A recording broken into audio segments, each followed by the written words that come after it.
Bonsoir chers amis, merci d'être venus malgré la pluie, ou peut-être à cause de la pluie, d'ailleurs, puisque finalement on est pas mal ici, les fauteuils sont confortables, et nous allons recevoir un invité que nous avons déjà reçu. Nous l'avions reçu le 15 juin 2015.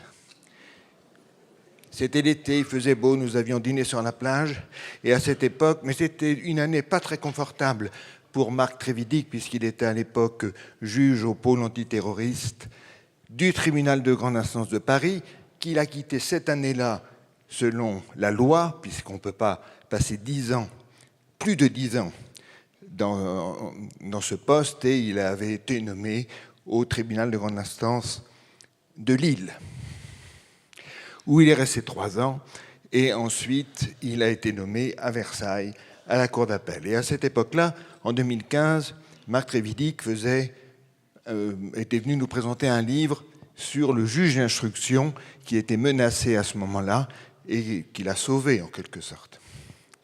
Aujourd'hui, je reprends mon souffle parce que, vous savez, l'escalier est dur à monter. Il y a 3 marches, mais elles sont difficiles, c'est très casse-gueule. Enfin, pour moi au moins. Donc là, aujourd'hui, Marc Trévidic va nous présenter son nouveau livre qui est une somme de réflexions, de remarques, de propositions aussi qu'il a pu mener depuis près de 40 ans qu'il est dans la magistrature et en s'appuyant sur les grands auteurs depuis Cicéron et Tacite et Uppien jusqu'à Marcus Trévidicus, qui a un certain nombre de maximes également en latin. Il y a beaucoup de latin, ça rappelle des souvenirs. Bon. Et vous savez, Marcus Trévidicus est un homme de très grand caractère. Son père est breton, sa mère est basque, il a 3 enfants, un chien, il est marié et il est amateur de rock'n'roll, il est lui-même guitariste amateur. Voilà, beaucoup d'hommes en un seul. Mesdames, Mesdemoiselles, Messieurs, je vous demande d'accueillir Marcus Trévidicus.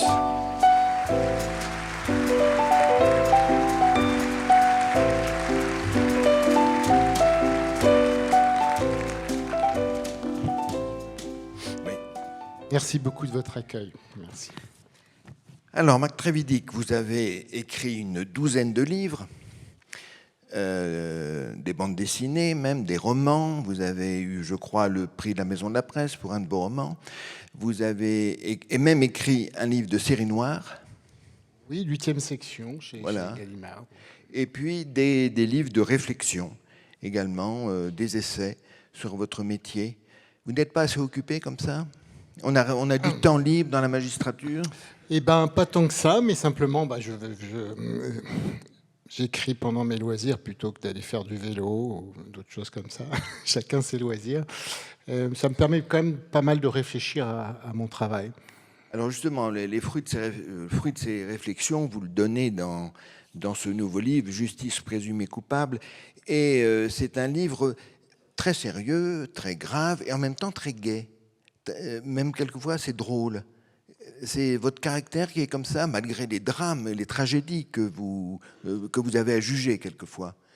Je pense que les magistrats pénalistes, aujourd'hui je préside des cours d'assises, donc on voit que les atrocités, sont un peu comme les chirurgiens, cette espèce d'humour face au drame humain, à la mort notamment, de recul. Donc une certaine ironie, un certain humour, et on peut parler des choses graves en souriant et justement en plaisantant presque. Alors les Français, vous le savez, n'ont plus confiance en la justice. Ils avaient confiance avant, alors. En tout cas, ça ne s'arrange pas, mais c'est vrai qu'ils n'ont plus confiance non plus dans les politiques et qu'ils n'ont plus confiance dans les journalistes. Alors, comme ça, on est tranquille. Tout le monde a mauvaise réputation. Mais les reproches qu'on fait à la justice, c'est qu'elle est lente, elle est politisée, elle est laxiste. Ça, c'est ce qui remonte vers vous, non ? Et elle est compliquée. Voilà, les 4 péchés capitaux, si je puis dire, qu'on reproche. Je ne sais pas si c'est justifié. Mais... Alors d'abord, la vision de la justice aujourd'hui, effectivement, correspond un peu à ce qu'on vient de dire.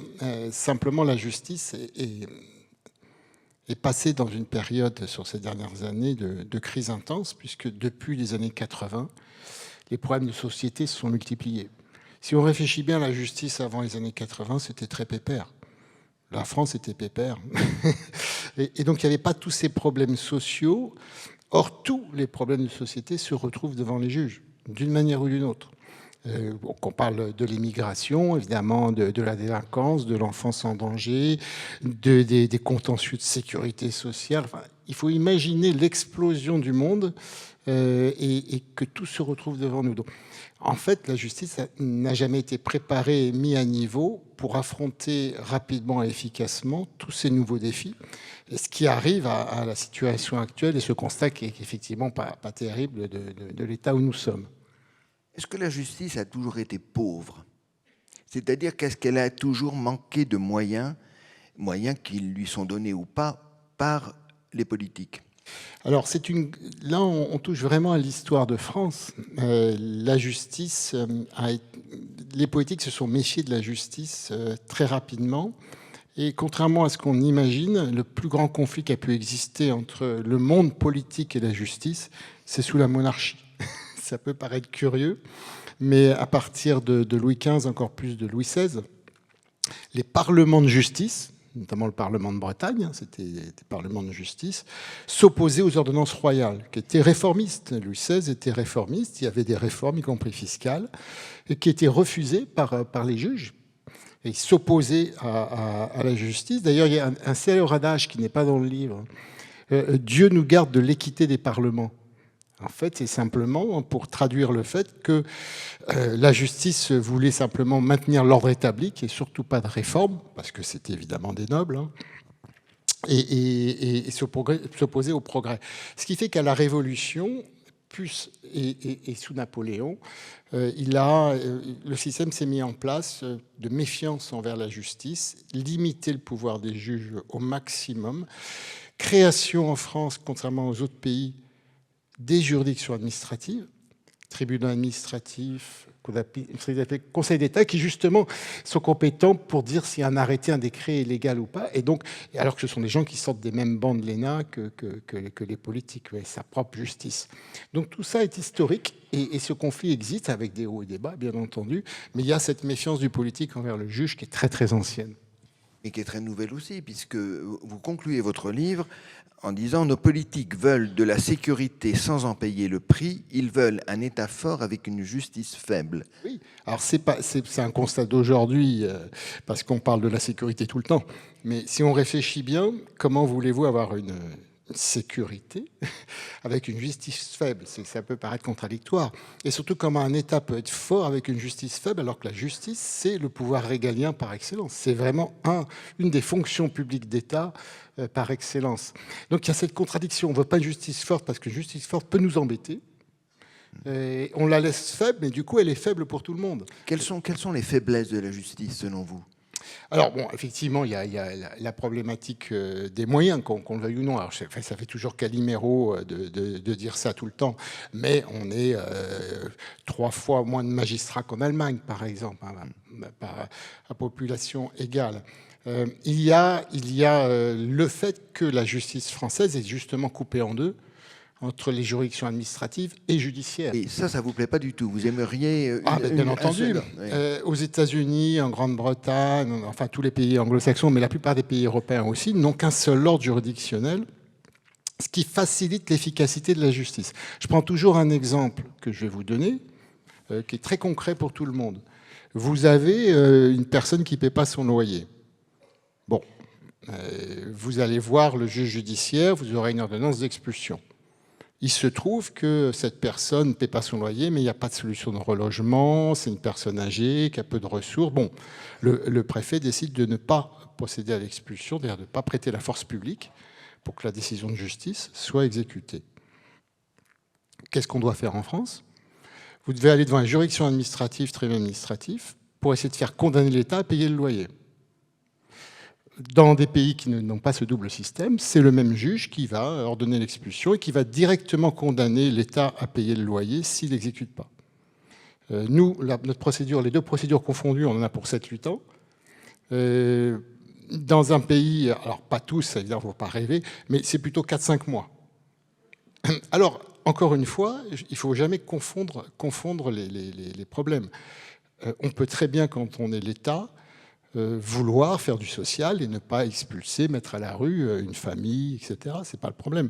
Le problème, nous, c'est qu'on voudrait faire payer à une personne privée la solidarité nationale. Vous voyez ce que je veux dire? Donc voilà, c'est plus logique de dire, oui, on ne va pas l'expulser, mais on va payer le loyer à sa place. Voilà. Mais ça vous montre que les deux ordres de juridiction posent des problèmes. En droit des étrangers, c'est monstrueux, entre la rétention administrative contrôlée par un juge du siège judiciaire, le juge des libertés et de la détention, et les décisions administratives elles-mêmes. Vous êtes nombreux à être d'accord sur ce constat? Je n'ai pas fait de sondage. Non, mais est-ce que oui, la complexité, si vous voulez, plus le système est complexe, et le système français est extraordinairement complexe, il est tellement complexe qu'on a même un tribunal, personne ne sait que ça existe, mais je vais vous le dire, un tribunal des conflits qui est là pour régler les conflits de compétences entre l'ordre judiciaire et l'ordre administratif, c'est pour vous dire. On a un système tellement complexe qu'il ne faut pas rêver, les citoyens français ne peuvent pas le comprendre. Oui. Voilà, déjà. Donc c'est déjà gênant de fonctionner dans un système qui est, j'essaie de vous l'expliquer rapidement, mais c'est très complexe, qui ne peut pas être compréhensible au quotidien. Les gens sont perdus là-dedans. Donc c'est déjà mauvais de ce point de vue-là. Et puis qui, du coup, va être effectivement plus lent. Votre carrière a commencé il y a quoi, 35 ans à peu près? Alors, premier poste de magistrat, avant j'étais auditeur de justice en formation, c'est 1er février 1991, bah oui, ça fait 35 ans. Péronne, dans la Somme. Oui. Et en 35 ans, j'ai compté, vous avez connu 20 gardes des Sceaux. Ouais, alors je ne me souviens pas de tous, hein, je vais vous dire. Il y en a qui passent vite, comme des météores, mais voilà, il y en a évidemment qui ont marqué le monde judiciaire. Oui. Hein. C'est sûr que Badinter a marqué, par exemple, en termes de réforme. Plus que Michel Mercier. Ah oui, par exemple, lui, voilà, oui. C'est vrai que, bon, voilà, il y en a qui passent très, très vite. Alors, le fait qu'il y ait si peu de titulaires Place Vendôme, est-ce que c'est pas gênant aussi pour l'administration de la justice, tout simplement? Le problème d'abord, c'est de savoir à quoi doit servir le ministère de la Justice. C'est quand même une vraie question. Dans une démocratie où la justice est censée être indépendante, avoir tout un lien hiérarchique jusqu'au ministère de la Justice, des parquets, etc., est déjà une question. C'est-à-dire que l'autorité judiciaire est soumise aux politiques. En tout cas, le parquet, le ministère public, qui est une partie de l'autorité judiciaire et qui a un rôle très important dans le rendu de la justice, on pourrait tout à fait admettre que le ministère de la Justice soit juste un ministère qui gère les moyens matériels et des choses comme ça. Or, ça va très très loin.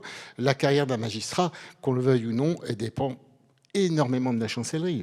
Même si le Conseil supérieur de la magistrature, pour certains postes, doit donner un avis favorable, c'est quand même un lien. Pour faire carrière, il faut quand même être bien vu du pouvoir à un moment ou à un autre. Vous racontez dans votre livre certaines attitudes de juges carriéristes qui ont entravé votre action, notamment quand vous étiez au pôle antiterroriste, ce voyage au Niger. Oui, au Niger, oui, c'est mon premier. Ça, c'est une sacrée histoire. Moi, je veux bien la raconter, c'est un peu long. Oh. Non, ça vous... mais à l'époque, j'étais président de l'Association française des magistrats instructeurs, et puis Nicolas Sarkozy voulait nous supprimer, donc j'étais un peu sur le devant de la scène à cause de ça. Et puis il y avait eu un fait divers dramatique qui était dans la région, qui était à Nantes, Laetitia Perret, qui avait été assassinée. Et Nicolas Sarkozy, donc, qui attaquait souvent la justice, avait hurlé, il faudra des sanctions, ceux qu'on laissait sortir Tony Meillon de prison pour le payer, etc. Bon, bref. Or, il était sorti en fin de peine, il n'y avait eu aucun aménagement quelconque, et les services d'application des peines à l'époque, alors qu'il avait juste un sursis probatoire pour un outrage à magistrat qui lui restait, étaient tellement débordés qu'il n'y avait aucun... Voilà. Et donc, il y avait une mauvaise foi totale dans la présentation des choses, et moi, j'avais dit lors d'une interview que... c'était de l'humour un peu aussi quand même, hein, que le président était un multirécidiviste des atteintes contre la justice et qu'on allait lui imposer la peine plancher. Enfin, je prenais ces termes qu'il utilisait à l'époque. Bon. Curieusement, il ne se passe rien dans les premiers mois.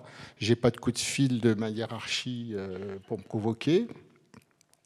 Et c'est venu très bizarrement.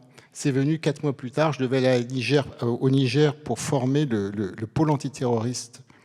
Ils calquaient sur nous, donc ils avaient des magistrats du Niger qui venaient. Alors c'était une zone hyper importante pour nous. On l'a vu après avec le Mali. Donc nous, on le savait à l'antiterrorisme, il fallait vraiment qu'on mette un pied, qu'on ait des contacts privilégiés avec les collègues du Niger. Et c'était génial qu'ils me demandent à moi de les former. Parce que ça voulait dire la porte d'entrée totale après. Eh bien, le président de la Cour d'appel m'a interdit d'y aller et le motif a été que j'avais eu ces paroles envers le président de la République. Alors, je ne sais pas si vous voyez comment on fonctionne. C'est-à-dire, au lieu de dire c'est pas admissible ce que vous avez dit, on va faire une procédure disciplinaire, on ne le fait pas. Et on va vous embêter dans votre travail antiterroriste. On marche sur la tête. Complètement. Ça, c'est un exemple des façons dont ça se passe chez nous. Ouais. Alors, mais sur cette mésentente entre le pouvoir exécutif et le pouvoir judiciaire, vous citez Tacite, plurime leges pessima res publica. Les lois en excès font la plus mauvaise des républiques, et vous dites « nous y sommes ». Oui. C'est-à-dire que vous vous plaignez de ce que les lois soient de plus en plus mal faites, mal écrites, difficiles à appliquer, parce que le législateur connaît mal la justice. D'abord, il y a c'est un secret pour personne, il y a un nombre incroyable de textes qui sont pondus dans tous les domaines, tout le temps. La première raison, d'abord, c'est qu'il y a des gens qui sont payés pour faire des textes. Oui. Dans les ministères, il y a des gens qui leur demandent de faire des textes. Mais il y a aussi l'Europe qui s'y est mise. Tout le monde fait des textes dans tous les domaines. Ça tombe comme ça, un graflotte, on n'arrive pas à suivre le mouvement. En droit pénal, c'est encore pire parce que le moins de faits divers, on y a le droit. Pom, pom, pom. Et puis ça, il n'y a plus de logique d'ensemble, donc on ne comprend rien. Ça empêche que vous êtes censé comprendre, vous. Nul n'est censé ignorer la loi. Mais ça devient une grosse escroquerie de dire des choses pareilles. Et Tacite avait raison. Normalement, une société, on devrait faire quelques lois essentielles et ça devrait tourner tout à fait normalement. Là, on veut gérer tout, le moindre petite chose. Et on est constamment soumis à cette espèce de pression du texte qui modifie le texte, qui modifie le texte, avec énormément de démagogie. Il faut savoir qu'il y a des effets de mode.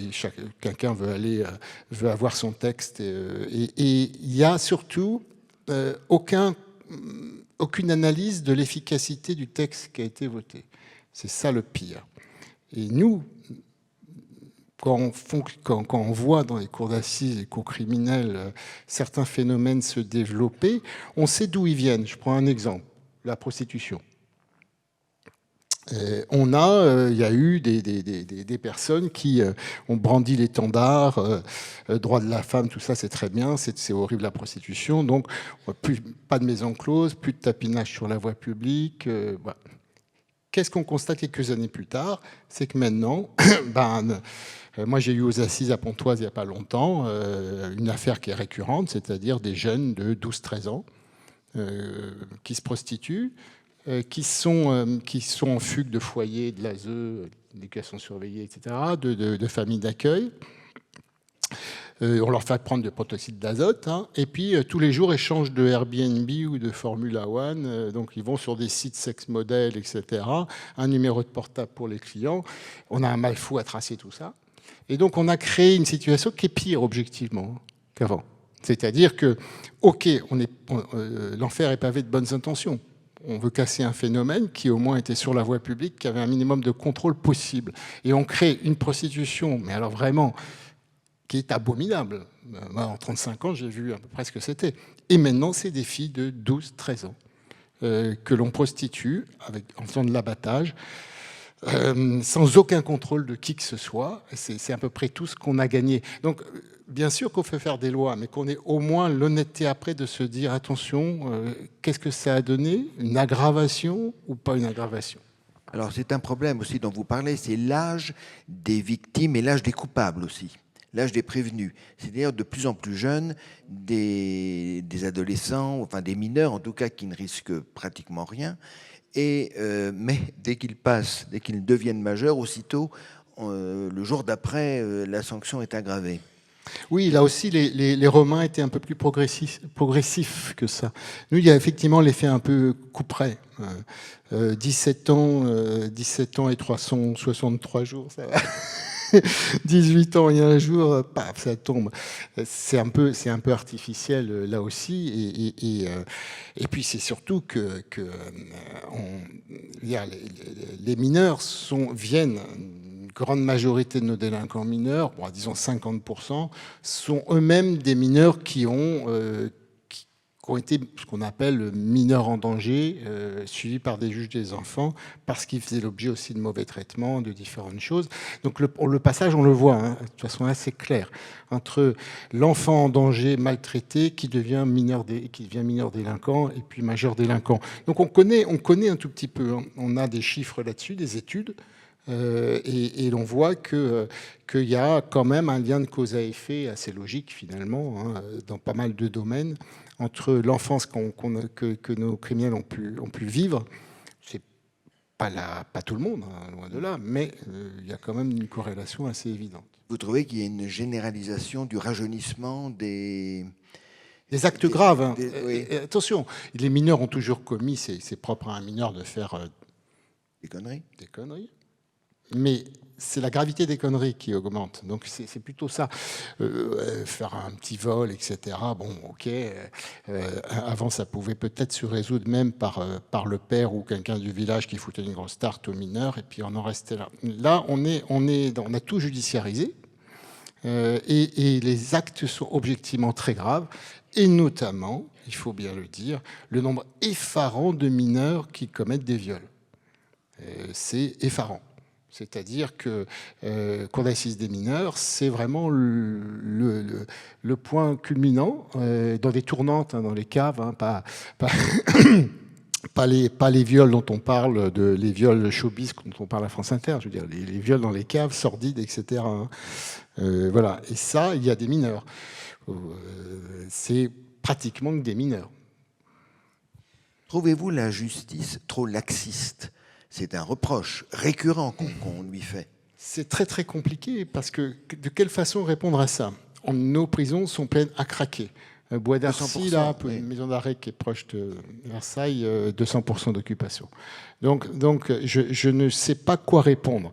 Par contre, puisque pour moi, et c'est mon credo un peu, hein, j'estime que si on veut, dans 15-20 ans, voir une amélioration de la situation, c'est-à-dire une baisse de la délinquance et de la criminalité, il faut mettre le paquet sur l'enfance en danger. C'est de la vraie prévention. Voilà. Parce que des enfants qui sont maltraités, violés et tout, on n'en fait pas des adultes très équilibrés. Il ne faut pas rêver. Sauf que ce que je viens de vous dire, c'est qu'on verra les effets que dans 15-20 ans si on se met au boulot maintenant. Aucun politique ne veut entendre ça. Vous n'avez pas une solution pour dans 6 mois ? Non, là, franchement pas. Donc on est déjà dans un autre univers de parler de ça. Donc on a vraiment un enjeu majeur de sécurité. On sait quand même qu'il y a une vraie prévention, et on a essayé. Mais ça a échoué. Début des années 2000, on a voulu déjà créer des établissements pénitentiaires pour mineurs. Ça peut paraître bizarre de parler comme ça, mais jusqu'à présent, les mineurs étaient que dans les quartiers mineurs des maisons d'arrêt. Et les quartiers mineurs des maisons d'arrêt, il y a des adultes aussi. Il y a des activités qui sont privées, que les mineurs ne peuvent pas avoir parce que les cours de promenade, le terrain de foot, ils sont équipés par des majeurs, il faut les séparer. Et puis la séparation, c'est pas étanche. Donc on sait que les quartiers mineurs des maisons d'arrêt, c'est une catastrophe. Donc on s'était dit, on va créer des établissements où il n'y a que des mineurs. Et des établissements où il y aura des cours, on va essayer de rescolariser, ils seront en détention. Donc d'un point de vue sécurité, c'est pas du laxisme, c'est juste de dire un mineur, il a un avenir, et donc il faut qu'on fasse le paquet quand on le met en prison, que ça serve à quelque chose. On sait que ça sert à rien pour les majeurs, mais qu'au moins pour les mineurs, on puisse au moins qu'ils apprennent à lire et écrire, qu'il y a un basique là-dessus. Or, ça n'a pas marché, parce qu'il y en a eu au total en France 6 de construits, et puis on a arrêté de mettre de l'argent. Et il y en a toujours 6 depuis 2000. Et donc aujourd'hui, les mineurs sont toujours incarcérés dans les quartiers mineurs des maisons d'arrêt.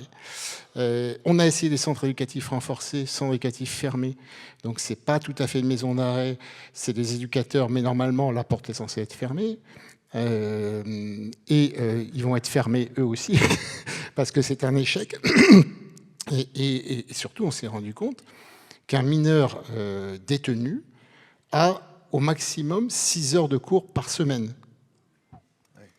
Alors, il était déjà déscolarisé dehors, vous imaginez un tout petit peu, on ne va pas y arriver comme ça. Hein. Donc là encore, si on veut vraiment... voilà, c'est pas une question de laxisme. Moi, je suis plutôt...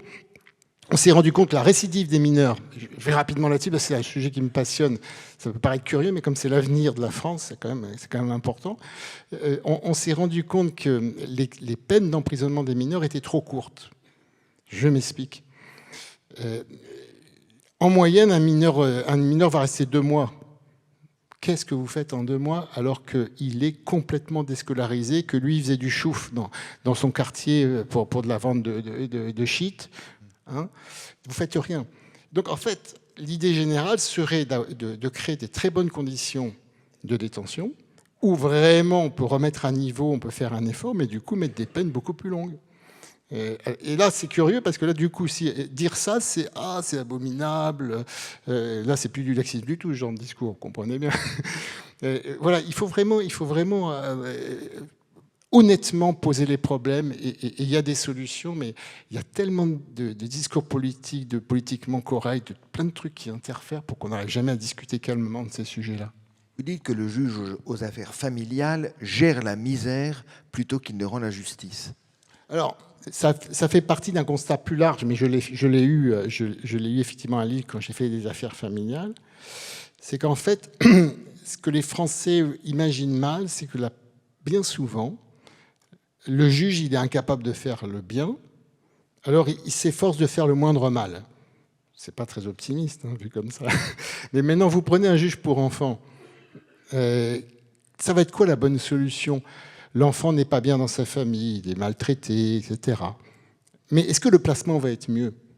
Vous voyez, le retirer de sa famille. Donc, en fait, il est en train de voir entre 2 mauvaises solutions. Il n'y en a aucune qui est bonne. Et il va devoir essayer d'imaginer laquelle est la moins pire. C'est dans ce sens-là.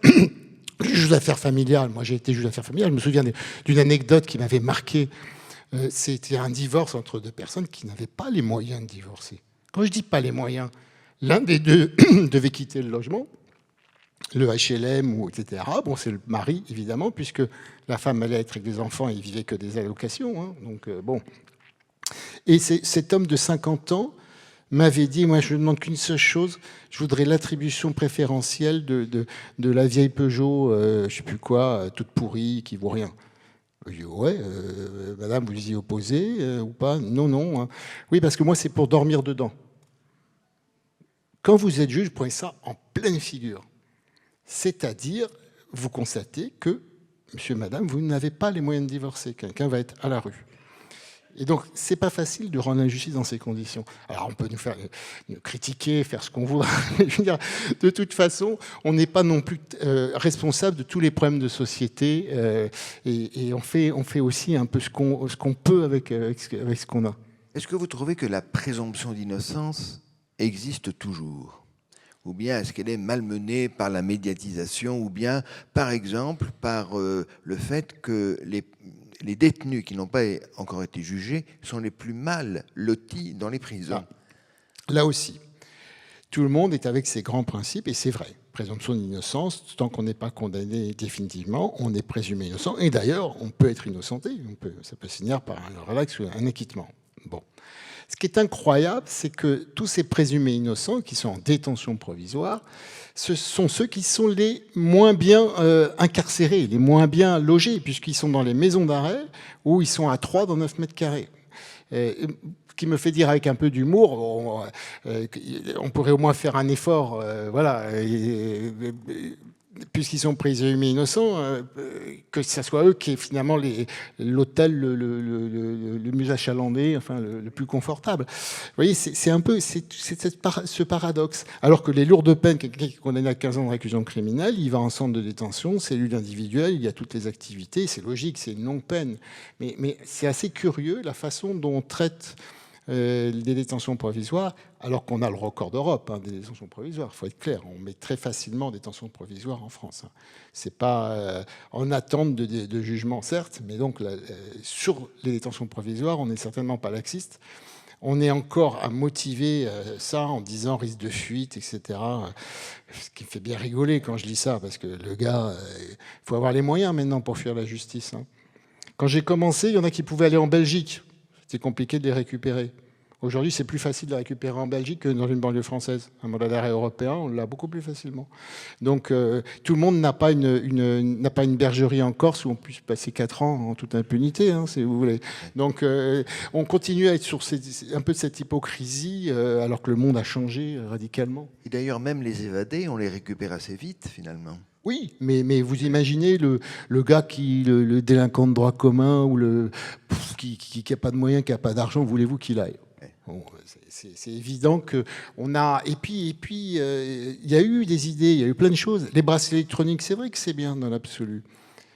C'est bien pour certaines catégories de délinquants.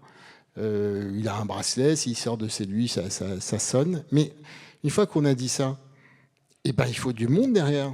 Il faut de la réactivité. Il faut que les services d'application des peines soient assez nombreux pour donner l'alerte, pour que des policiers aussi puissent aller voir où il est passé. Si vous voulez, il ne s'agit pas simplement de dire les bracelets électroniques, c'est bon, il n'y a plus besoin de mettre en détention, parce que en soi, ce n'est pas une question de laxisme ou pas. Si vous mettez les moyens, il nous coûte moins d'argent à être chez eux et pas à pouvoir bouger, mais à condition d'avoir une réactivité maximum quand ils enfreignent les obligations. Sinon, ça donne quoi? Ça donne le père Hamel qui est tué par quelqu'un qui avait un bracelet électronique. Oui, c'est sûr. Regardez les bracelets anti-rapprochement, les femmes violentées pour éviter les féminicides. Mais oui, bien sûr que ça sonne quand ils s'approchent. Seulement avant que quelqu'un réagisse, il a déjà donné 3 coups de couteau. Il ne faut pas rêver. Donc ça ne sert à rien de nous dire la solution miracle, c'est ça, c'est ça. Ça dépend il ne faut pas l'appliquer bêtement selon les individus. Ça peut avoir une efficacité ou pas, mais les gens dangereux, il est clair que toutes ces mesures alternatives à l'emprisonnement ne servent à rien. Quelqu'un de dangereux qui veut tuer sa femme, il se faut que ça sonne et que l'alerte soit donnée 6 heures plus tard. Il est 18h30, mesdames et messieurs, nous allons passer aux questions, si vous en avez. Je vais mettre mes lunettes, on va allumer la salle et lever la main et on vous apportera un micro. N'hésitez pas, je suis prêt à répondre à tout. Ah, madame au 3e rang. Ah, il y a monsieur aussi. Mais... Et il y a monsieur... Bon. Et je me dis que j'aurais plus rien à faire, j'ai plein de questions encore à poser. Et monsieur... Bon, alors attendez. Annie et Valérie descendent l'escalier avec leur micro. Qui va gagner? On ne sait pas. Surtout que l'escalier n'est pas facile. Monsieur, oui, madame et monsieur et monsieur. Madame. Merci, monsieur, pour votre présentation. Je voudrais vous poser une question, à savoir, que pensez-vous du problème des OQTF? Alors, important, vous savez que nous sommes le pays qui délivre le plus d'OQTF en Europe. Il y en a 100 000 par an à peu près. Ça, c'est typiquement français. C'est-à-dire que les préfectures, sur le principe, vont signer l'OQTF et on noie la machine, tout simplement. C'est-à-dire que les Allemands, par exemple, en font 2 fois moins et en exécutent plus que nous. Je crois qu'à un moment donné, il faut être raisonnable. Quand vous faites une OQTF, j'ai été à Lille, j'ai vu Lille, le centre de rétention, ça comprend Calais. Donc j'en ai vu, les OQTF. Quand vous faites une OQTF sur un Afghan, un Syrien à certaines époques, vous savez pertinemment qu'il ne sera pas expulsé. La loi dit d'ailleurs que la rétention d'un étranger en situation irrégulière dans un centre de rétention ne doit être prononcée et renouvelée par le juge des libertés et de la détention que pour permettre l'exécution de la reconduite à la frontière. C'est la loi qui le dit. Donc vous vous trouvez avec des juges dans des audiences qui n'en finissent pas. J'en ai fait le samedi et le dimanche avec 25, 30, etc. Puisqu'il y a des prolongations à des dates précises. Il y a le représentant de la préfecture qui est là et qui demande la prolongation au juge de la rétention. On lui pose la question, mais vous en êtes où? Vous pensez avoir un laissez-passer? Vous pensez avoir un moyen? Il vous dit non, il n'y a aucune chance de l'expulser. Alors pourquoi vous nous demandez la prolongation? Pour qu'on arrive au bout et qu'il sorte de toute façon? Enfin, nous, on n'est pas un hôtel, si vous voulez, à la base. Donc, vous voyez la vraie problématique. Donc il y a cette masse de personnes qui, de toute façon, on sait qu'on n'a pas les moyens de les reconduire chez eux. Alors, selon les périodes, ça va même toucher des étrangers qu'on pouvait reconduire, mais qu'on ne peut plus. Exemple, l'Algérie. Hein, on est fâché avec eux, donc ils n'en prennent plus aucun, et puis on ne peut plus les virer. Donc on crée ce truc, mais ça n'a pas empêché quand même les préfectures de continuer à faire les OQTF. Donc on a plein d'OQPF, il y en a plein. Voilà. Il y a des pays rationnels, plus pragmatiques. Ils vont dire, telle catégorie, je ne vais pas faire d'obligation de quitter le territoire français parce que je sais que je ne pourrai pas l'appliquer. Par contre, je vais me concentrer sur ceux que je peux expulser. Ce qui est inadmissible dans notre système. Et vous le savez, puisqu'il y a eu une personne qui a tué à Bois de Boulogne une jeune femme après l'avoir violée, alors qu'il avait déjà été condamné pour viol. Bon. À la fin de sa peine, c'était un jeune Marocain. Je sais, c'est moi qui l'avais jugé pour la première affaire. À la cour d'assises de Pontoise. Je connais par cœur. Donc il avait eu sa peine, il était mineur à l'époque de la première affaire. Il avait eu le maximum qu'il pouvait avoir d'ailleurs, mais il avait surtout, évidemment, une interdiction du territoire français. C'est une mesure judiciaire équivalente de l'OQTF. Hein. Là, il y a eu plein de loupés, alors qu'il y a eu des retards, on avait son passeport, ses documents, il n'y avait aucun problème pour le rendre au Maroc. C'est juste des couacs. Mais ces couacs qui sont révélateurs de quoi? Si on était modeste, on disait, voilà, il y a des catégories d'étrangers très dangereux pour l'ordre public, on va mettre le paquet sur eux, et eux, on va les expulser. Et puis si on peut faire autre chose, oui, on s'occupera aussi du Malien qui bossait au noir, mais qui a agressé personne. Vous comprenez ce que je veux dire? Moi, je préfère quand même qu'un trafiquant de drogue, un violeur, un criminel soit dégagé, efficacement, être sûr qu'il soit dégagé, plutôt que noyer la machine en prenant tout, en voulant tout traiter, alors qu'on n'est pas capable. En fait, on croit encore qu'on a les moyens de faire ces choses-là. La France, on a une espèce de truc, on a un ego surdimensionné, on ne voit pas que c'est plus le cas. La France ne peut pas gérer ce genre de choses, tout simplement. Merci beaucoup. Merci. Monsieur? Bonjour. On comprend bien les états d'âme auxquels vous êtes confrontés, bien souvent face à la misère qui vous fait face. Je voudrais vous parler, non pas du mur des cons, qu'on aurait tous pu appeler, nous ici, simple justiciable, le mur de la honte, mais est-ce que vous ne trouvez pas choquant qu'on ait plus de 30% des magistrats qui soient syndiqués, et spécialement syndiqués à l'extrême gauche? Alors, ça ne fait pas 30% des magistrats. 30% des magistrats syndiqués, qui est une minorité, sont au syndicat de la magistrature. Donc ça ne fait quand même pas 30% des magistrats. Tous les magistrats ne sont pas syndiqués, je ne le suis pas, par exemple. Donc déjà, ça, c'est les élections professionnelles qui font que 30% des magistrats syndiqués sont effectivement au syndicat de la magistrature. Il y a une histoire de ça. Il y a une histoire, c'est clair. Il y a eu une période, effectivement, de ce qui avait été qualifié un peu de juge rouge, donc de juge très en tout cas ciblé sur la justice doit être sociale, etc. Donc tout un mouvement qui a traversé la France, pas que la justice, à vrai dire. Il y a une certaine tradition qui s'est installée.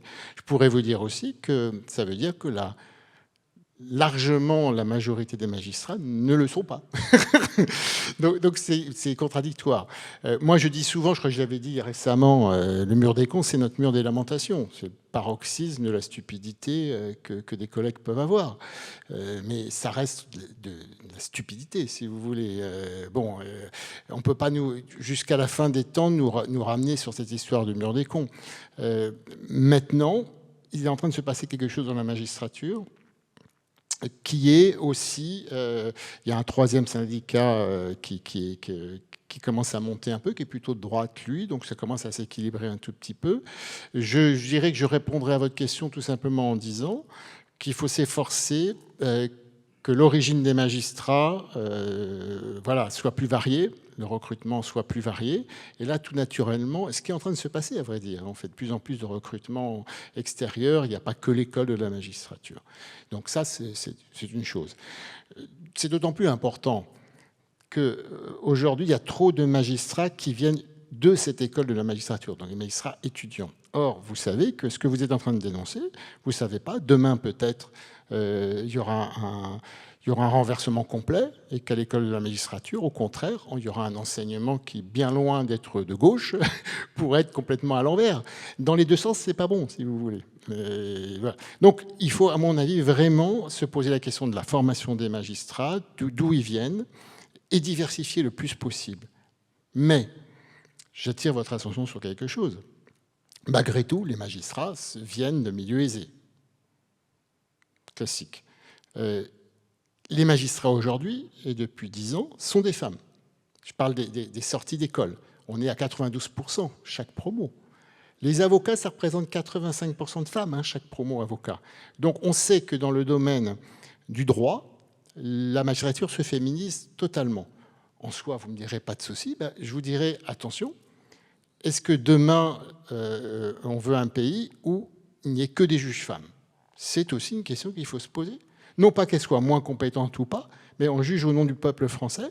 Et notamment pour ce qui est du droit pénal, 95% des délinquants et criminels sont des hommes. Vous voyez bien la problématique quand même. Et que les critiques qui sont faites par les justiciables sont aussi, je l'ai vu en juge d'affaires familiales, j'ai vu des hommes venir dire « Ah, j'ai du bol, j'ai un homme en face de moi ». Parce que c'est tellement il y avait 11 femmes et un homme au service des affaires familiales. Ce que je veux dire, voilà, il y a aussi cette problématique. Donc il va falloir quand même qu'on se pose la question, si on veut que la justice soit rendue au nom du peuple français, qu'il y ait des magistrats parfois vieux, parfois plus jeunes, femmes, hommes, qui viennent de milieux sociaux différents, qui aient une coloration politique différente, parce que leur milieu sera justement différent, avoir cette espèce de mixité. Mais même si vous avez fait ça, le principal handicap de la justice aujourd'hui, et c'est l'un des adages, juge unique, c'est qu'on dit un juge unique, c'est dangereux parce qu'il est tout seul avec ses idées politiques et tout ça. On critiquait beaucoup les juges d'instruction parce que, tête de turc, il est tout seul. Maintenant, on critique aussi les décisions collégiales, à vrai dire. Mais le fait est que toutes ces dernières années, la justice est de plus en plus rendue à juge unique. Les tribunaux correctionnels, quand j'ai commencé, pratiquement tous les délits étaient jugés par une collégiée de 3 magistrats. Pour faire des économies, on a listé un nombre d'infractions qui est de plus en plus grande, où c'est un juge tout seul. Mais on disait, c'est pas grave parce que la cour d'appel, ils seront 3. Pas du tout. Maintenant, les décisions prises à juge unique en correctionnel sont jugées en appel par un juge unique aussi. Vous voyez, et ça, c'est très dangereux. Si on veut quand même avoir plus de chances d'une composition qui ne soit pas trop marquée d'un côté ou de l'autre, il vaut mieux avoir plusieurs juges qu'un seul. Mais on va direct pour des raisons budgétaires, parce qu'on s'est dit 3 magistrats pour juger des délits. Si on coupe par 3, on va juger beaucoup plus. Le stock va diminuer. Vous voyez la progression. Donc, on a beau dire des trucs, les magistrats politisaient et tout, mais qu'est-ce qu'on fait concrètement par rapport à ce phénomène? Voilà, pour justement, au moins que l'apparence d'impartialité subsiste. Merci, monsieur. Monsieur. Oui, bonsoir et merci de votre intervention. J'aurais 2 questions à vous poser. Je viens de lire rapidement la préface de votre livre où vous parlez de l'importance des adages du droit français. Je voudrais vous demander, je voudrais avoir votre sentiment sur un adage qui est celui de l'indignité du demandeur, c'est-à-dire que nul ne peut se prévaloir de sa propre faute pour exercer des droits. Nemo auditur propriam turpitudinem allegans. Je vous le fais en latin parce que j'ai pas ma culture. Alors je me souviens de ces adages parce que le premier cours de droit que j'ai fait dans mes études, le doyen a passé 1 heure à nous expliquer ça. Donc comment ce principe est-il appliqué actuellement en droit français et l'est-il toujours? Je pense en particulier aux squatteurs. Oui. Deuxième question, les cours d'assises. Oui. Les cours d'assises, dans l'ancien temps, ça représente normalement la souveraineté populaire, représentée par les jurés, qui étaient 12, qui sont maintenant 9. Comment s'exerce cette souveraineté à partir du moment où il y a déjà des appels sur les cours d'assises, où les lois prévoient des réductions de peines automatiques, et où le juge de l'application des peines peut encore réduire les peines? Alors, quel est le rôle de la souveraineté? Que devient le peuple souverain dans cette façon de procéder? Alors, la première question, je vais répondre rapidement. Dans plein de domaines du droit, que personne ne puisse invoquer sa propre turpitude est applicable. Mais je vais prendre un exemple concret. On a, vous savez, quand quelqu'un est victime d'une infraction pénale grave, on a ce qu'on appelle le fonds de garantie. Donc, vous passez devant une commission d'indemnisation des victimes d'infraction, parce que l'auteur, évidemment, il est insolvable, pour avoir les dommages et intérêts que l'auteur aurait dû payer, mais c'est sur l'État national, donc vous allez, c'est fonds de garantie, donc des fonds publics qui vont payer. Cet adage est très appliqué devant cette commission d'indemnisation des victimes d'infractions que je présidais à Lille. Par exemple, quelqu'un qui est un trafiquant de drogue, qui vend de la drogue, qui est victime d'une tentative de meurtre, d'assassinat, et puis qui reste paraplégique, ou etc., il va aller devant cette commission. Et là, vous allez pouvoir lui dire, vous n'aurez pas d'indemnisation parce que vous ne pouvez pas invoquer votre propre turpitude, c'est un règlement de compte, etc. Voilà un exemple. C'est appliqué, quand même. Mais il y a d'autres domaines, mais j'en prends un qui me vient en tête. Les assises, c'est exactement ce que la problématique d'aujourd'hui. On a d'abord, aujourd'hui, en première instance d'assises, il y a 6 jurés, 3 magistrats professionnels. En appel, il y a 9 jurés, 3 magistrats professionnels. C'est la situation actuelle. Mais surtout, depuis les cours criminelles départementales qui ont été généralisées, les crimes jusqu'à 20 ans encourus ne sont plus jugés par des jurés, mais uniquement par 5 magistrats professionnels. Je ne sais pas si vous avez suivi ça. Comme je suis responsable du pôle criminel, ça a été très compliqué à mettre en œuvre. Pourquoi ? C'est typique d'une réforme où il ne s'agit pas de rendre une meilleure justice ou pas, mais de faire des économies tout en liquidant les stocks. Je m'explique. Les jurés coûtent très cher à la justice. Parce qu'un juré, il y a des indemnités, on paie son salaire, donc ça coûte de l'argent. Moi, je suis pour les jurés, mais ça coûte de l'argent. On s'est dit, moins de jurés, on fait des économies, et en plus, avec les jurés, c'est beaucoup plus long, la procédure. Il faut tout leur expliquer, c'est sûr, c'est un long processus. Si on met que des magistrats professionnels dans plein d'affaires, ça va aller beaucoup plus vite, il faut qu'on fasse de la bataille, etc. Bon, comme on enlève les jurés, 3, c'est pas suffisant, on va en mettre 5. À l'échelle de la France, ça a été dramatique pour nous, parce que pour chaque affaire, il fallait 2 collègues de plus, comprendre dans leur cabinet d'instruction, le juge des enfants, de JAP, etc., pour qu'ils siègent. Donc on s'est retrouvé confronté à ça. Et philosophiquement, effectivement, c'est une problématique de retirer des affaires, puisque crime jusqu'à 20 ans, c'est tous les viols et les viols aggravés. Donc on retire les jurés de la matière dont on parle pourtant le plus aujourd'hui, le viol. C'est ça, et ça va poursuivre son chemin. Donc il y a cette vraie problématique, effectivement, de retirer les jurés. Moi, là, je viens de finir une session d'assises, donc sur des meurtres, des choses comme ça, j'avais des jurés. C'est vrai que ça permet... C'est pas qu'ils soient nécessairement intelligents, les jurés. Il y en a des très bien, il y en a qui sont cons. C'est logique. Mais la procédure elle-même nous oblige, ce qu'on appelle l'oralité des débats, à tout mettre sur la table pendant la session d'assises. Toutes les preuves, les témoins viennent, les experts, tout doit être débattu. Et nous-mêmes, on découvre des choses dans le dossier, des failles, nous, magistrats professionnels. Et c'est parce qu'il y a les jurés qu'on est obligé de faire un travail approfondi. En fait, c'était un peu le miroir de la justice, c'est là où on prend le temps. Et bien, c'est la seule chose qui fonctionnait, en fait, les assises. Et il a fallu qu'on le casse. C'est-à-dire que c'est assez étonnant qu'on s'en prenne à une des rares choses qui fonctionnait pour le coup, pour le casser. On va aller de plus en plus dans cette voie d'enlever les jurés. Ça me paraît très, très clair. C'est un peu comme de la même façon qu'on a supprimé le service militaire. Il y a un peu ce courant de professionnalisation, d'écarter tout en ayant un langage inverse. Exemple, on parlait des syndicats qui étaient tout à fait pour les cours criminels et qu'on enlève les jurés des affaires de viol, arguer du fait que les jurés ne peuvent pas juger d'affaires de viol parce que c'est très subtil et qu'en fait, il n'y a pas de preuves matérielles et qu'il y a trop d'acquittement. Voilà l'idée générale. Ce qui a sous-tendu ça. L'autre idée, c'est qu'il y avait des correctionnalisations. Vous savez, on passait des viols en agression sexuelle de moins grande intensité, on les jugeait assez vite parce qu'il n'y avait pas de place dans les cours d'assises. Une loi vient de passer de Darmanin que je trouve là par contre logique, donc il ne faut pas critiquer tout. Tout ce qui est crime en bande organisée, association de malfaiteurs, il y a des jurés et c'était compliqué. Vous savez qu'il n'y en a pas en matière de terrorisme, mais en criminalité organisée, il y avait des jurés. Or, ça met une sacrée tension, c'est des affaires très très complexes. Et moi, je pense qu'il faut des magistrats professionnels pour les affaires compliquées, complexes, qui font appel à des notions parfois très compliquées pour les jurés. Quand on va vous parler de téléphonie, de data sortant, de bornage, du truc, il y en a qui sont noyés et avec des avocats qui vont réussir à embobiner les jurés, tout simplement parce qu'ils n'auront pas compris où sont les preuves. Hein. Donc voilà. Mais les garder justement pour les crimes, j'allais dire, qui concernent tout le monde. Et c'est bizarre qu'au début, on ait fait exactement l'inverse de ça.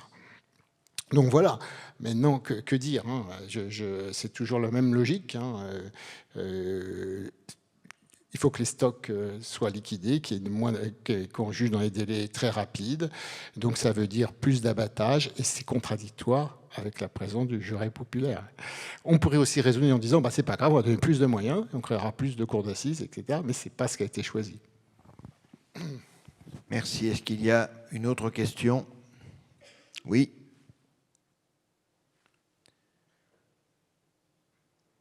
Bonjour. Je reviens sur une partie de votre exposé quand vous parliez de la délinquance des mineurs et où vous disiez que vous étiez un petit peu coincé entre que des mauvaises solutions. Et donc vous preniez l'exemple des 2 mois d'incarcération qui ne servent à rien, comme vous dites, avec des conséquences et une aggravation de... Pourquoi est-ce que vous ne parlez pas du côté exemplaire de la peine? Parce que côté exemplaire de la peine, c'est un peu un leurre. Aujourd'hui, on a des jeunes qui, bien sûr, ils vont leur première incarcération, ils vont être très malheureux, très tout ce qu'on voudra, mais dès qu'ils vont rentrer dans leur banlieue, ils vont au contraire s'en faire gloire quasiment. On a changé de paradigme par moment. Voilà. Et d'autre part, il ne faut jamais oublier exemplaire jusqu'à quel point. Quand vous êtes en train de parler de mineurs, vous êtes en train de parler de gens que la société doit gérer au long terme. C'est quand même pas pareil que de parler d'un criminel de 60 ans, etc. On n'est quand même pas dans la même logique. Donc voilà. Et les caractères exemplaires de la peine, jusqu'à présent dans ma carrière, j'ai jamais vu que les peines étaient dissuasives. Ça, c'est un leurre. On en parlait beaucoup pour la peine de mort. Vous savez, quand quelqu'un fait des crimes, la plupart des crimes qui sont commis le sont de façon assez pulsionnelle, en fait, sans réflexion. Le meurtrier basique, il se bat, il sort son couteau, il poignarde, la bagarre de bande. Ils n'ont pas réfléchi, c'est fait n'importe comment. Les viols, c'est pulsionnel pour beaucoup d'entre eux aussi, ou alors on croit qu'on ne sera pas pris. Les gens ne vont pas s'abstenir de commettre un crime, à part une petite minorité, sous prétexte qu'il y a une peine importante au-dessus de la tête. Ça ne correspond pas à la réalité. Ça va être quelques personnes, et ces personnes-là, elles vont commettre le crime quand même, mais en prenant beaucoup de précautions pour pas être prises. C'est plutôt ça. Donc j'ai un peu... voilà. Moi, je pense simplement qu'il y a des milieux criminogènes. Qu'un jeune qui vend du shit en bas de chez lui, ce qu'il faut, c'est le sortir de son milieu. Voilà, et ça, c'est pas une question de peine exemplaire, c'est simplement, c'est comme ça. On n'y arrivera jamais. Et pareil, un mec qui est drogué, héroïnomane, il va en prison. Si on le refout en bas et que ça continue à vendre, il va retomber dedans. Enfin, il y a des choses qui me paraissent assez logiques. Il faudrait vraiment arriver à admettre que c'est pas la prison à la carte, mais qu'il y a des problèmes différents et qu'on peut pas avoir un système unique d'incarcération pour tout le monde, alors que ça répond pas aux mêmes problématiques. Il y a des gens très très dangereux en détention, il faut les isoler des autres.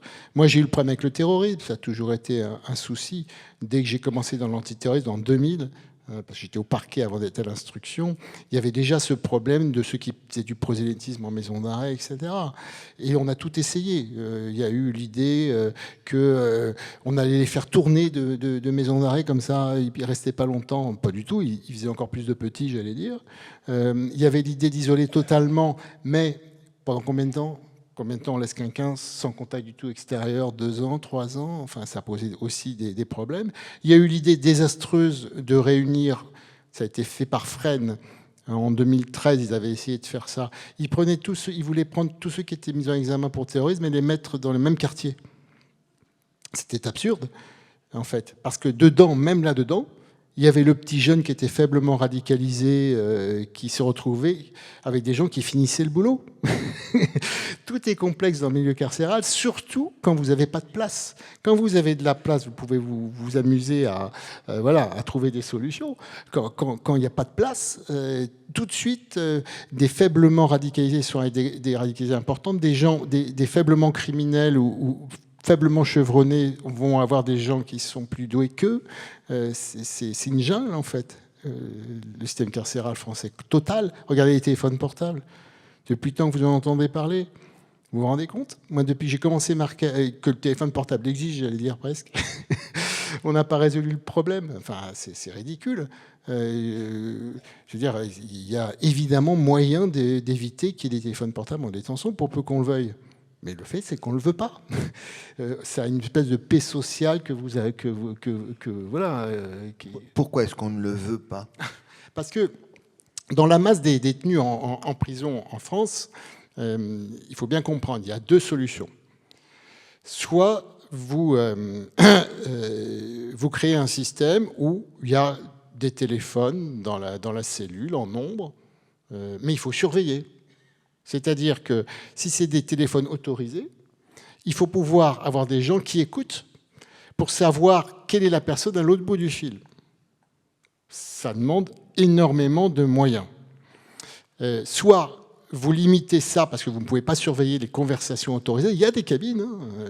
Et donc, dans ce cas-là, ils n'ont plus le moyen de communiquer avec leur famille. Quand on sait que les parloirs, pour un détenu aujourd'hui, il en a un par semaine au grand maximum, parce que pareil, il y a plein de demandes de parloirs, mais que c'est une lourdeur, etc. Donc, ils ont besoin d'avoir des contacts avec leur famille, voir leurs enfants sur WhatsApp, etc. Donc, qu'est-ce qu'on fait pour éviter que ça bouge trop? Il n'a pas accès à un téléphone autorisé. Donc, les téléphones non autorisés rentrent. Il voit sa famille. La plupart, d'ailleurs, ce n'est pas pour continuer leur activité criminelle. C'est effectivement pour avoir des contacts avec leur famille. Donc, on laisse ces téléphones. Mais les laissant dans les maisons d'arrêt, ces téléphones, ils tombent aussi dans les mains de gens qui s'en servent pour faire pression sur des témoins, pour des victimes. J'ai eu des cas extraordinaires. J'ai connu un terroriste qui préparait l'attentat depuis sa maison d'arrêt à la Santé. Il était incarcéré pour terrorisme. Il préparait un autre attentat depuis la maison d'arrêt. J'ai vu des trafiquants de drogue qui faisaient leur trafic comme avant depuis la maison d'arrêt. Des proxénètes qui menaçaient les prostituées qui avaient déposé contre eux depuis leur maison d'arrêt. J'ai même eu un cas d'école où le gars avait fait enlever la fille par 3 copains à lui et il était en direct avec la fille et les 3 depuis sa maison d'arrêt en disant « Bon, vous la frappez, mais pas le visage, attention quand même. » Non mais, on en est là. Et le problème de Darmanin, pardon, mais quand il crée des cellules de haute sécurité, des prisons avec des gens triés sur le volet, il va y avoir 200, là, bien, ils n'auront pas de portable. Mais est-ce que c'est pas admettre que dans les autres maisons d'arrêt, ils ont le droit à un portable? C'est bizarre. Moi, je suis pour qu'il n'y en ait pas d'une manière générale. Et si vous commencez à faire un système en disant j'abandonne les autres, j'abandonne la partie pour les autres, mais pour les plus dangereux, là, on va faire le paquet, c'est aussi un renoncement, quelque part. Si vous le voyez comme ça, moi, je le vois comme un renoncement à faire appliquer les choses. C'est que, voilà. Mais ça demande beaucoup de moyens de contrôler, parce que les numéros de téléphone, on vous donne un numéro de téléphone, vous êtes magistrat, juge d'instruction, vous allez autoriser ça parce que c'est censé être le téléphone de l'épouse, etc. OK ? Mais à l'autre bout du portable, du numéro qui est appelé, vous ne savez jamais qui y a. Donc ça nécessite, je vous dis encore une fois, des gens pour écouter les conversations et couper les conversations quand ils parlent des faits, etc. Donc c'est un système qui est beaucoup plus complexe qu'on imagine. On veut à la fois la faille sociale, on n'a pas les moyens de mettre un système sécurisé qui permettrait que les gens puissent contacter leur famille légalement. Voilà le micmac total. On gère la misère, c'est pareil pour les permis de visite, c'est l'horreur d'aller visiter un détenu aujourd'hui en France. Est-ce qu'il y a encore une question? Oui, il est 19h. Hein. Le micro arrive, monsieur.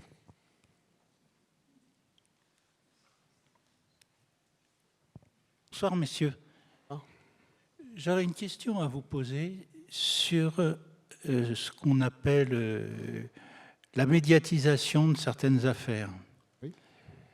Et notamment quand on entend, entre guillemets, d'après nos sources, et le journaliste qui continue à nous raconter sa petite histoire. Qu'est-ce que vous pensez de ça en tant que juge? Alors, et d'où viennent cette facilité de dire « d'après nos sources » il y a deux questions en une. D'abord, les affaires criminelles ont toujours passionné les gens. Alors, dans les journaux, on parlait des crimes, c'était la presse écrite, ça en parlait, il y avait des chroniqueurs judiciaires qui allaient voir les audiences, ça a toujours passionné les gens. Et je trouve qu'aujourd'hui, les médias ont explosé, il n'y a pas que la presse écrite, donc il y a plein de sources diverses, et qu'il y a le secret des sources des journalistes. Donc voilà, un journaliste, alors soit c'est un journaliste honnête, et il a vraiment des sources fiables, il dira d'après mes sources, soit il n'en a même pas, et ce sera une façon de faire croire qu'il a fait son boulot. Donc, si vous voulez, ça devient un peu complexe. Mais simplement, vous avez bien vu, ce qui est vraiment déplorable aujourd'hui, c'est que quand un procès commence, il commence dans les médias. C'est-à-dire que les témoins, les parties civiles, l'avocat de l'accusé, ils vont aller d'abord, s'il est médiatisé ce truc-là, le procès va commencer, qu'est-ce que vous en pensez? Il y a un ou là. Et c'est sur la voie publique, c'est même pas dans la salle d'audience, ça commence un peu avant, c'est pendant et c'est après. Ça commence même avant le procès. Quelquefois, Oui, des hommes sont accusés de après, choses. là, on revient à la présomption d'innocence. De toute façon, elle n'existe plus. On est dans un monde de réseaux sociaux, de surenchères, de journalistes qui prennent plus le temps parce que c'est du 24/24. Qu'est-ce que vous voulez que les mecs de BFM, au bout d'un moment, il faut qu'ils occupent l'antenne. Et c'est pareil pour les autres. Donc, ça devient du tout et n'importe quoi. Le secret d'instruction n'existe plus non plus. Mais le secret d'instruction, il y a deux choses là-dedans. Le secret de l'instruction, il s'applique à qui? Déjà, quand vous savez qu'il ne s'applique pas aux parties civiles, aux particuliers, et qu'ils ont accès au dossier, enfin, il y a une source qui est tellement énorme de dilution de ces éléments-là. Moi, j'étais d'ailleurs, pour y renoncer, au profit du secret de l'enquête. C'est-à-dire qu'il y a des points essentiels dans une enquête qui ne doivent pas être connus. Et là, et malheureusement, parfois, c'est connu et ça casse l'enquête. Ça pose carrément des gros emmerdements. Je me souviens d'une affaire terroriste, j'étais au parquet antiterroriste à l'époque, en 2000. On avait réussi à faire arrêter par l'Émirat arabe uni un certain Jamel Bégal. C'était un terroriste très important qui revenait en France, qui revenait d'un camp d'Al-Qaïda pour faire un attentat. Il avait son équipe à Paris. Je ne sais pas comment un journaliste du Monde à l'époque a appris son arrestation et l'a diffusé. Dans la foulée, tous les gens qui étaient de son groupe ont appris que Bégal était incarcéré, enfin avait été arrêté. Et puis, en pleine nuit, ça a commencé les chasses d'eau à détruire tous les trucs, etc. Il a fallu une intervention en urgence. Voilà ce qui est inadmissible. Vous pouvez casser une enquête judiciaire importante, même en matière de terrorisme, par un journaliste irresponsable. Donc là, moi, à mon avis, là, il y a vraiment quelque chose de déontologie, de responsabilité. Maintenant, croire au secret de l'instruction, alors que de toute façon, la personne sort, elle vient d'être mise en examen, elle fait une conférence de presse sur le perron avec ses avocats. Et puis les parties civiles font une autre conférence de presse à côté en disant l'inverse. Vous savez même pas où est la vérité ou que ce soit finalement. Voilà, il n'y a pas grand-chose à en dire. On a une société de médias, d'informations à tout prix, vraies ou fausses, contrôlées ou pas contrôlées. On est le produit de tout ça et on n'y arrivera jamais à refaire machine arrière. Alors au moins soyons modestes, c'est le même problème que tous les problèmes d'OQTF. On est modeste. Au moins, sauvons l'essentiel, le secret de l'enquête, des éléments vraiment importants de l'enquête. Si on fait une perquisition à 6 heures du matin et qu'elle est programmée, c'est pas pour voir arriver les journalistes à 5 heures, qui savent déjà qu'on va être là à 6 heures. J'ai connu le truc. C'est quand même bien dur à supporter, quoi. Voilà un exemple. Est-ce que le doute, dans ces conditions, profite toujours à l'accusé ? Mais bon, alors ça aussi, c'est bien sûr in dubio pro reo, on va dans les adages, mais il faut bien le comprendre, comment fonctionne. Dubio sapienta est. Voilà, il faut bien comprendre comment fonctionnent les choses. Moi, je suis président de cour d'assises, donc je suis avec des jurés. Il va se passer une semaine sur une affaire de meurtre. Là, je sors d'une affaire de meurtre. Ok. On va pendant une semaine.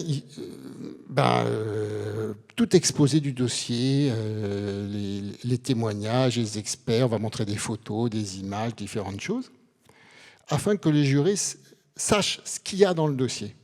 Ce qu'il y a dans le dossier, tout simplement. Et on va discuter en délibéré, et entre nous, et donc un juré qui aura mal compris le sens d'une expertise ou d'un témoignage, tout le monde va discuter, parce que le but du jeu, c'est qu'au moins ce juré, tous les jurés, les juges professionnels, jugent en connaissance de cause, en sachant vraiment ce qu'il y a comme preuve. Ne se trompe pas sur ça, c'est déjà un gros boulot. Et après, ce livre a une analyse, je vais aller, c'est vraiment, ce livre a une analyse sur la valeur des preuves. Voilà, les preuves, les aveux... C'est-à-dire que voilà, il n'y a pas de preuve absolue dans un système. Un témoin qui reconnaît l'auteur d'un crime, il peut être très fiable ou pas fiable du tout. Enfin, si c'est quelqu'un qui l'a jamais vu et qui est passé à 60 mètres de lui en 10 secondes, sa reconnaissance, elle vaut pas grand-chose. Par contre, si c'est quelqu'un qu'il connaît déjà, c'est son voisin, oui, il l'a reconnu. Dans reconnaître, il y a connaître de nouveau. Si vous croisez Mickey dans le métro, vous direz c'est Mickey. Peu de chances de vous tromper, vous voyez. Mais un inconnu, donc la valeur que vous allez donner à une preuve, l'ADN, j'ai eu une affaire de braqueurs. C'était une équipe de braqueurs, ils faisaient plein de braquages. Sauf que c'était des équipes tournantes. Il y en a un qui faisait le lundi, mercredi, l'autre le mardi, jeudi. Ils avaient le même stock d'armes, de cagoules, etc. On est tombé sur ce stock d'armes et de cagoules. On fait l'ADN sur ces trucs-là. Et puis, sur l'une des armes, on trouve l'ADN d'un de nos gars. Et cette arme, il trouve, elle avait servi lors d'un braquage. Elle avait tué un policier. L'arme. Bon. Mais il faut dire au juré, attention. Le gars, mon gars, moi, c'est pas forcément lui qui a tiré sur le policier. Il a peut-être mis son ADN le lendemain, 2 jours plus tard, sur l'arme, puisqu'on avait la démonstration qu'il n'y avait pas une arme attribuée, si vous voulez. Donc vous voyez, chaque preuve, il faut lui donner une valeur. Une fois que vous avez fait tout ce travail, qui est un travail de juge, et que les jurés apprennent avec nous, qu'il faut faire de façon très consciencieuse, eh bien c'est quoi le doute? Je vais vous dire, c'est simplement le degré d'exigence de chaque être humain. Il y a des juges et des jurés qui se contentent de peu pour condamner. Il y a des juges et des jurés qui veulent beaucoup. C'est là où il y a la conscience individuelle. Donc le doute, il y a toujours un peu de doute, mais il y a des gens qui doutent de tout et des gens qui doutent de rien. Donc, si vous voulez, c'est pour ça que c'est une phrase un peu creuse.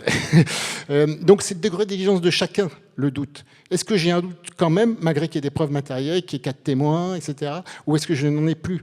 Donc c'est à chacun de voir. Vous doutez des preuves et vous doutez aussi des aveux. Vous n'aimez pas trop les aveux.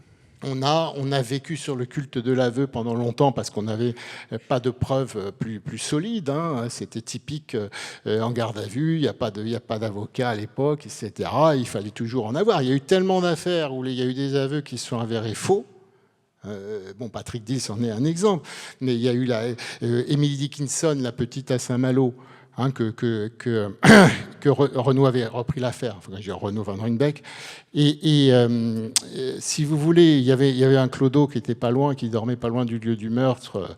Ils l'ont pris, il a avoué, et puis c'était pas lui. Heureusement, l'ADN, le labo de Nantes, Olivier Pascal, a montré que c'était pas lui, mais il avait avoué.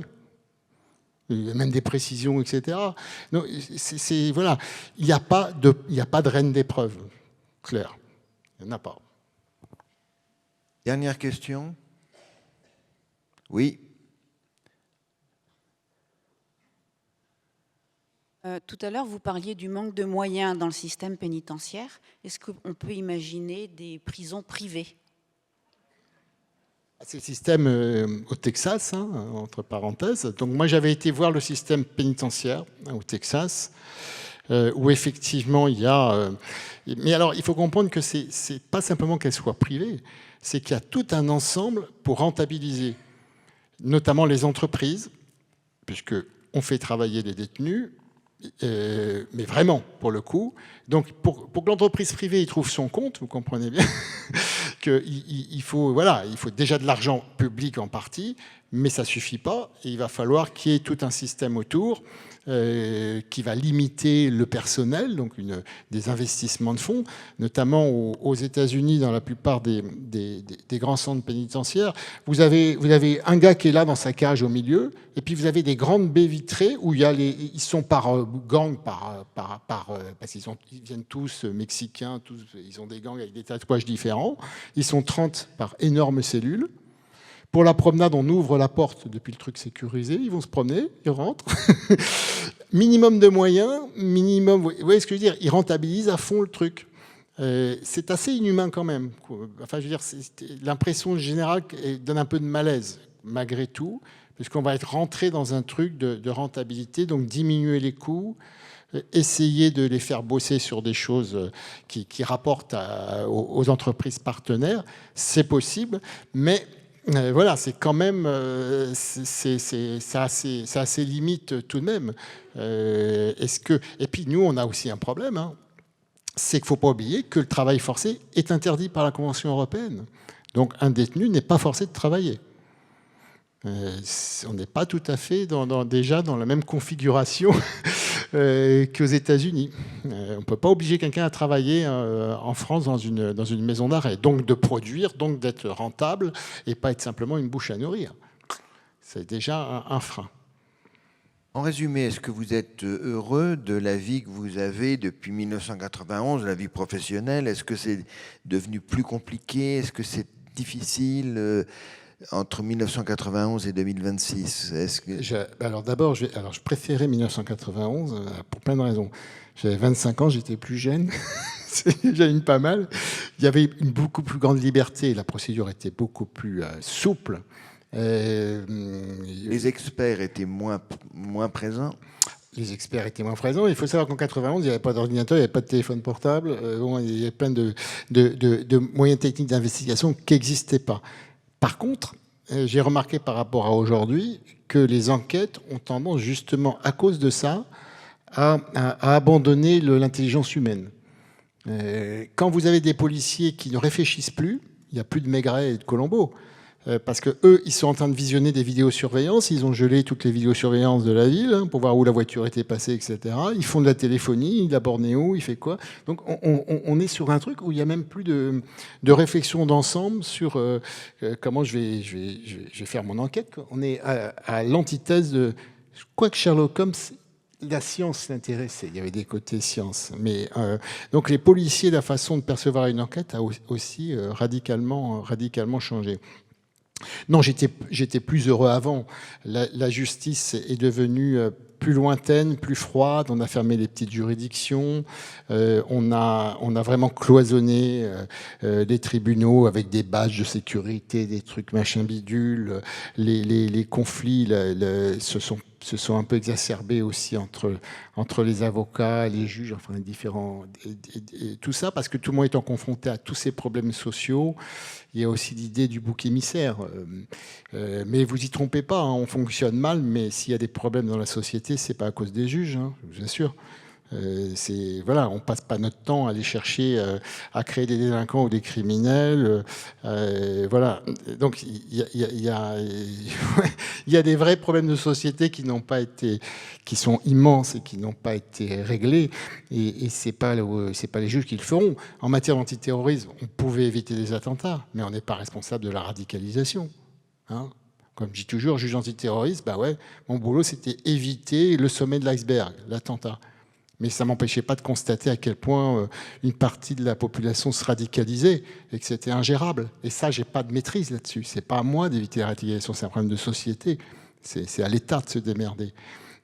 Nous, on est quand même dans notre rôle. Il y a un crime, il y a un délit, on essaie de trouver le bon coupable, de préférence. Mais voilà, on ne peut pas tout demander non plus au juge. Qu'est-ce qui vous a le plus aidé au cours de ces 35 ans? Est-ce que c'est les auteurs latins ou est-ce que c'est le rock'n'roll? Ben, c'est fatalement le rock'n'roll, enfin, très franchement. Vous m'imaginez, moi, une seule seconde, rentrer le soir fatigué et me dire « Tiens, allez, je vais lire un coup de Cicéron !» Non, pas du tout. Par contre, prendre une guitare et faire de la musique, ça déstend, hein, ça déstresse pas mal. Ça permet quand même de voir qu'il y a des belles choses dans la vie. Hein. Il n'y a pas que le crime. Oui, parce que vous citez Cicéron, vous citez Tacite, vous citez évidemment Marcus Trevildicus, vous citez aussi Bobus Zimmermanus.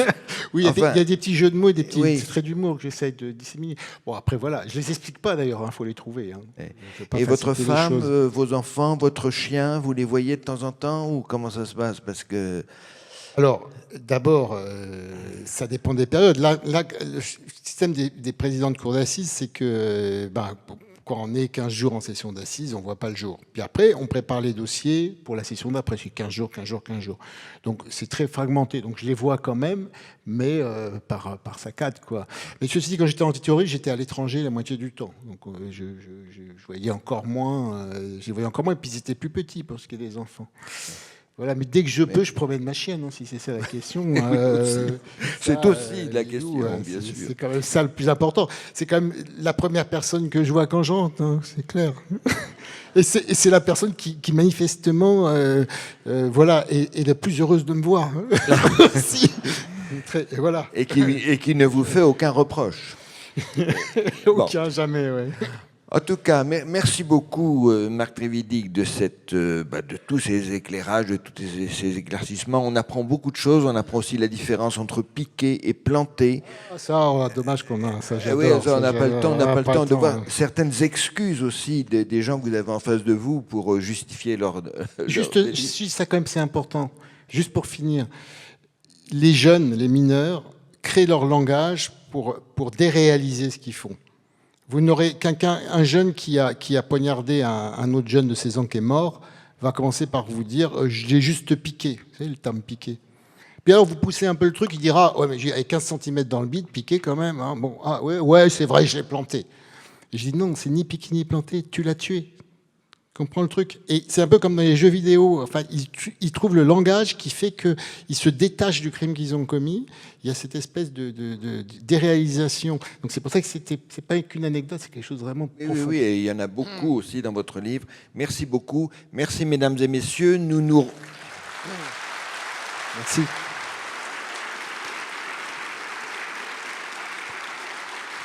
Alors, vous allez retrouver Marc Trévidic qui va vous signer son livre et nous nous retrouverons le vendredi 6 mars avec le général de Villiers avec qui nous parlerons de défense et ce sera le préambule au rendez-vous des écrivains dont le programme a été mis en ligne sur le site internet. Donc vous verrez tout le programme du week-end des 7 et 8 mars. Merci, bonne soirée, à bientôt.